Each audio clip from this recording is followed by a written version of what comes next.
बिस्मिल्लाहिर्रहमानिर्रहीम रब्बि इश्रह ली सदरी व यस्सिर ली अमरी वाहलुल उक़दतम मिन लिसानी यफ़क़हू क़ौली रब्बि यस्सिर वला तुअस्सिर व तम्मिम बिल खैर। अब हम स्टार्ट करते हैं कोक्सियाला बुरनाटी।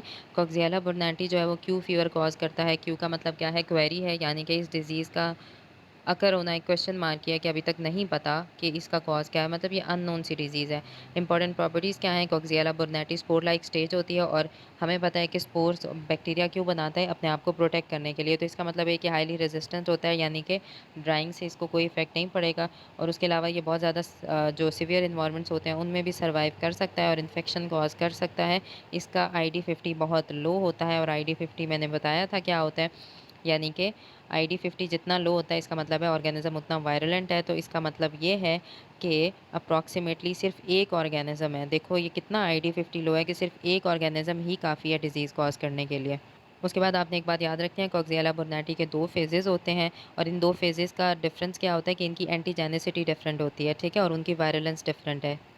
जो फ़ेज़ 1 के ऑर्गेनिज़म्स होते हैं ना, वो पेशेंट से आइसोलेट किए जाते हैं, ये ज़्यादा वायरुलेंट होते हैं। और ये फ़ेज़ 1 के जो ऑर्गेनिज़म है, ये अपनी सरफ़ेस पे एंटीजेन्स बनाते हैं, जबकि जो फ़ेज़ 2 के ऑर्गेनिज़म है ना, वो किस वजह से बनते हैं? जो रिपीटेड पैसेज कल्चर मतलब जो रिपीटेड पैसेज चल रहा है ना कल्चर में ऑर्गेनिज़म्स का, यानी कि कल्चर में काफ़ी टाइम से उन ऑर्गेनिज़म को रखा हुआ है, रिपीटेड पैसेज वे चल रहा है, तो फ़ेज़ 2 ऑर्गेनिज़म उसके ज़रिए प्रोड्यूस होते हैं, नॉन वायरुलेंट होते हैं। अब क्योंकि इतने फ़ेजेज़ से गुज़र चुके हैं बेचारे, तो उनकी सारी एबिलिटी के वो नए सरफेस एंटीजन बनाने की सारी एबिलिटी लॉस कर चुके होते हैं। जबकि हमने पढ़ा है कि जो फ़ेज़ 1 के ऑर्गेनिज़म्स होते हैं, वो सरफेस एंटीजन सिंथेसाइज़ कर सकते हैं। क्लिनिकल इंपॉर्टेंस इस फ़ेज़ वेरिएशन की क्या है कि जो क्रॉनिक क्यू फ़ीवर के पेशेंट्स होते हैं ना, फ़ेज़ वेरिएशन से हमें क्या पता चलता है कि जो क्रॉनिक क्यू फ़ीवर के पेशेंट्स हैं, उनका एंटीबॉडी टाइटर जो है वो हायर होता है फ़ेज़ 1 में, क्योंकि फ़ेज़ 1 के ऑर्गेनिज़म्स में क्या है? एंटीजन है ना, तो फ़ेज़ 1 जब चल रहा होगा, क्योंकि उसमें एंटीजन ज़्यादा है, तो उसके खिलाफ एंटीबॉडी भी ज़्यादा बनेगी। तो इसलिए जो क्रॉनिक क्यू फ़ीवर का पेशेंट होता है और उसका जो फ़ेज़ 1 हम देखते हैं, तो उसमें हमें एंटीबॉडी का टाइटर ज़्यादा मिलता है, ठीक है? एक्यूट के मुकाबले में क्रॉनिक में ये चीज़ ज़्यादा मिलती है हमें, ठीक है? तो इसका ये फ़ायदा होता है। कोक्सियाला बुरनाटी जो है वो कैसे ट्रांसमिट होता है? इन्हेलेशन के ज़रिए कोई एरोसोल आया, वो इन्हेल हुआ, वो लंग में गया और उसने जो है वो इन्फेक्शन ट्रांसमिट कर दिया। लेकिन ये किसी भी आर्थ्रोपोड के बाइट से ये ट्रांसमिट नहीं होता, ये एरोसोल से ट्रांसमिट होता है, ठीक है? इसके इंपॉर्टेंट रेज़र्वॉयर्स कौन से हैं जिन्होंने ह्यूमन इन्फेक्शन कराना है, जिनके एरोसोल से क्रिएट होते हैं एरोसोल्स, वो कौन-कौन से हैं रेज़र्वॉयर्स? कैटल है, शीप है और गोट है। कोक्सियाला बुरनाटी जो है वो इन रेज़र्वॉयर जो होस्ट है ना कैटल, शीप और गोट में, इनमें इतना इन्फेक्शन नहीं कराता, इन अपेरेंट से इन्फेक्शन कराता है, ठीक है? लेकिन अब कैटल, शीप और गोट के यूरिन, फीसिस और प्लेसेंटा में तो ये मौजूद होता है। तो उसके अलावा एमनियोटिक फ्लूइड भी इन एनिमल के एमनियोटिक फ्लूइड में भी मौजूद होता है। तो क्या होता है कि जब ये जो यूरिन, फीसिस, प्लेसेंटा और एमनियोटिक फ्लूइड है, इसके अगर एरोसोल्स बन जाते हैं और ह्यूमन बीइंग वो इन्हेल कर लेता है, तो उससे उसको डिज़ीज़ होती है। अब इसमें जो मेजर ऑर्गन है वो आपने याद रखना है, लंग्स इन्वॉल्व हैं। तो क्या ख्याल है? इन्फेक्शन हुआ है तो फ़ीवर भी होगा, सर में दर्द होगा क्योंकि सांस, लंग्स का मसला है, सांस सही नहीं आ रहा, सर दर्द होगा, खांसी शुरू हो जाएगी, इन्फ्लुएंजा लाइक सिम्पटम्स आएंगे। उसके अलावा नमूनिया होता है पेशेंट को, क्योंकि ये लंग्स को इन्फेक्ट कर रहा है, और नमूनिया के साथ साथ पेशेंट को हेपेटाइटिस भी हो सकता है। तो आपने याद रखना है क्यू फीवर में पेशेंट को नमूनिया और हेपेटाइटिस होता है, ठीक है? क्यू फीवर एक एक्यूट डिसीज़ है और ये एक ऐसी डिज़ीज़ है जो एंटीबायोटिक की थेरेपी के बगैर भी रिकवर कर जाती है। बहुत कम ऐसा होता है कि क्यू फीवर कोई डेंजरस चीज़ कराए। अक्सर ये जो डेंजरस चीज़ करा सकता है वो क्या करा सकता है?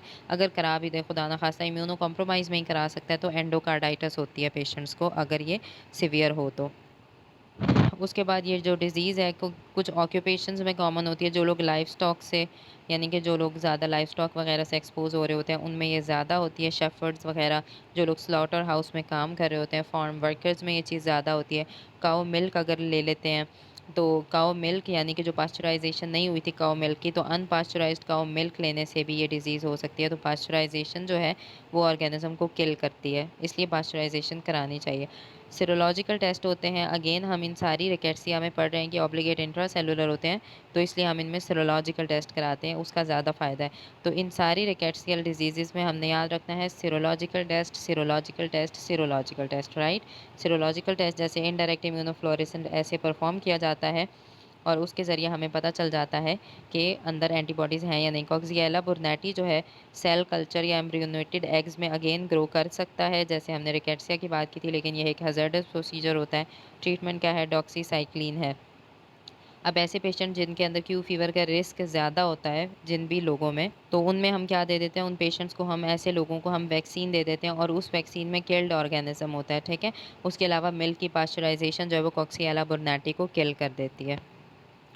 ये देख लें हमारे पास कॉक्सिएला बुर्नाटी है, ये ऊपर रेड बना हुआ है तो ये ज़ूनोटिक है, यानी कि इसके एनिमल रिजर्वॉयर्स होते हैं, ग्राम नेगेटिव रॉड है ये, ठीक है। उसके अलावा यहाँ पे देख लें कि कॉक्सिएला बुर्नाटी जो है वो क्या कराएगा, ये देखो रैम है, इसका ये सींग करली सा है, तो इसका मतलब क्या है कि क्यू फीवर, ठीक है।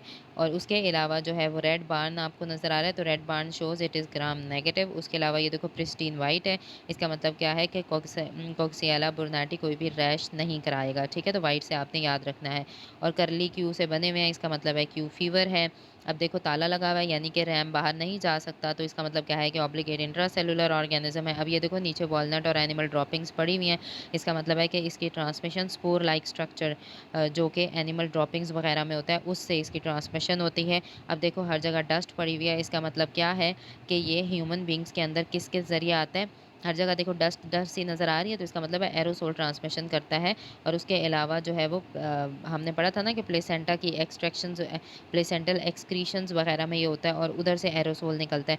उसके अलावा ये देखो ये बंदा बेचारा फार्मर ये क्या कर रहा है, कफ़ कर रहा है और उसका हेड ऊपर जाके टकरा रहा है, तो इसका मतलब क्या है कि एक तो उसको कफ़ हो रही है, नमूनिया वगैरह, और साथ में हेडेक होगा पेशेंट को, ठीक है। और सिक फार्मर है, इसको स्वेटिंग भी बहुत ज़्यादा हो रही है, तो स्वेटिंग का मतलब है कि इसको फ़ीवर भी है। काऊ के ऊपर स्पॉट्स हैं, ये लिवर के सिमिलर हैं, तो इसका मतलब ये है कि हेपेटाइटिस करा सकता है। अब इसमें हमने पढ़ा था कि एंटीबायोटिक की ज़रूरत नहीं होती है, सेल्फ लिमिटिंग होता है। प्रिवेंशन कैसे करनी है, मिल्क की पास्चराइजेशन करानी है, और ये फिंगर्स पे हेमरेज भी करवाता है। So this was all about Coxiella बर्नाटी।